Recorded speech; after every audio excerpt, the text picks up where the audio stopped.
নমস্কাৰ ষ্টুডিঅ'ৰ মজত মই মিনাহাস ৰাইট ইতিমধ্যে পুনৰ কোভিডে ভয়ংকৰ ৰূপ ধাৰণ কৰিছে কোভিডৰ নতুন ভেৰিয়েণ্টে ইতিমধ্যে দেশৰ ভিন্ন প্ৰান্তত সংঘাৰ ৰূপ চলোৱা পৰিলক্ষিত হৈছে কেইবাঠাইতো ইতিমধ্যে কেইবাগৰাকীও ব্যক্তি আক্ৰান্ত হৈছে কেন্দ্ৰীয় স্বাস্থ্য মন্ত্ৰালয়ৰ ফালৰ পৰা ইতিমধ্যে সাৱধানবাণী জাৰি কৰিছে সতৰ্কবাণী জাৰি কৰিছে সতৰ্ক হৈ থাকিবলৈ সাৱধান হৈ থাকিবলৈ আহ্বান জনাইছে কেন্দ্ৰীয় স্বাস্থ্য মন্ত্ৰালয়ৰ ফালৰ পৰা আৰু যেতুকে কোভিডৰ নতুন ভেৰিয়েণ্টে এক প্ৰকাৰ পুনৰ সংঘাৰী ৰূপ ধাৰণ কৰি অহা পৰিলক্ষিত হৈছে কেইবাগৰাকীও ব্যক্তি ইতিমধ্যে গুৰুতৰভাৱে আক্ৰান্ত হৈছে ইতিমধ্যে কেইবাগৰাকীও ব্যক্তি মৃত্যুক আকলি ল'ব লগা হৈছে এই মুহূৰ্তত খবিশেষ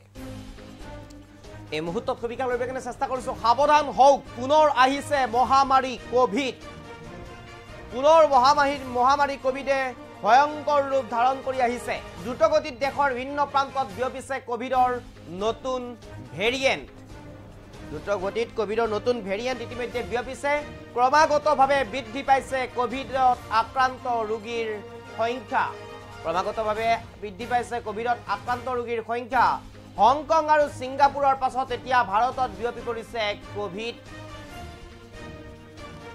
হংকং আৰু সিংগাপুৰৰ পিছত ভাৰতত বিয়পি পৰিছে কোভিড ভাৰতত এই পৰ্যন্ত ৩০০তকৈ অধিক হাৰত বৃদ্ধি কোভিড ৰোগীৰ সংখ্যা ভাৰতত এই পৰ্যন্ত ৩০০তকৈ অধিক হাৰত বৃদ্ধি পাইছে কোভিড ৰোগীৰ সংখ্যা কেন্দ্ৰীয় স্বাস্থ্য মন্ত্ৰালয়ে প্ৰকাশ কৰিলে কোভিড আক্ৰান্তৰ সংখ্যা কেন্দ্ৰীয় স্বাস্থ্য মন্ত্ৰালয়ে প্ৰকাশ কৰিলে কোভিড আক্ৰান্তৰ সংখ্যা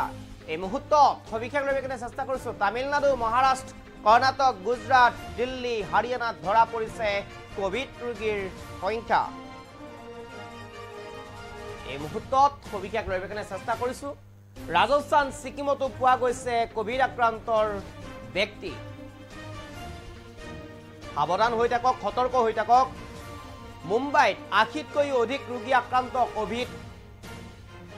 কোভিডৰ নতুন ভেৰিয়েণ্টত মুম্বাইত ৮০তকৈ অধিক ব্যক্তি ইতিমধ্যে আক্ৰান্ত হৈছে সকলোকে সাৱধান থাকিবলৈ আহ্বান স্বাস্থ্য মন্ত্ৰালয়ৰ এই মুহূৰ্তত সবিশেষ লৈ কেনে চেষ্টা কৰিছে এটা উদ্বেগজনক খবৰ বুলি ক'ব লাগিব পুনৰ কোভিড মহামাৰীয়ে ভয়ংকৰ ৰূপ ধাৰণ কৰি আহিছে দেশৰ ভিন্ন প্ৰান্তত ইতিমধ্যে কোভিডৰ আক্ৰান্ত ৰোগীৰ সংখ্যা দিনক দিনে বৃদ্ধি পাবলৈ আৰম্ভ কৰিছে কেইবাগৰাকী লোকে ইতিমধ্যে মৃত্যুক আকলি ল'ব লগা হৈছে কোভিডত আৰু ইতিমধ্যে স্বাস্থ্য মন্ত্ৰালয়ৰ ফালৰ পৰা সাৱধানবাণী সতৰ্কবাণী জাৰি কৰিছে দেশৰ সাধাৰণ জনতালৈ প্ৰতি মুহূৰ্ততেই নিজকে পৰিষ্কাৰ পৰিচ্ছন্ন কৰি ৰখাৰ লগতে মাস্ক পৰিধান কৰি থকাৰ বাবে আহ্বান জনাইছে যেতুকে পুনৰ কোভিডে মহামাৰী ৰূপ ধাৰণ কৰি আহিছে আৰু দেশৰ ভিন্ন প্ৰান্তত ইতিমধ্যে সংঘাৰী ৰূপ ধাৰণ কৰিছে তামিলনাডু মহাৰাষ্ট্ৰ কৰ্ণাটক গুজৰাট দিল্লীকে ভিতৰ কৰি ৰাজস্থান ছিকিমতো পোৱা গৈছে কোভিড আক্ৰান্ত ব্যক্তি আৰু হংকং ছিকিমৰ পিছতো ভাৰতত আক্ৰমণ কৰিছে কোভিড মুম্বাইত ৮০তকৈ অধিক ইতিমধ্যে কোভিড আক্ৰান্তৰ সংখ্যা বৃদ্ধি পাইছে সকলোকে সাৱধান থাকিবলৈ মন্ত্ৰালয়ৰ ফালৰ পৰা আহ্বান জনাইছে সকলোৱে সচেতন হৈ থাকক সাৱধান হৈ থাকক কোভিডৰ পৰা নিজকে বচাই ৰাখিবৰ কাৰণে চেষ্টা কৰক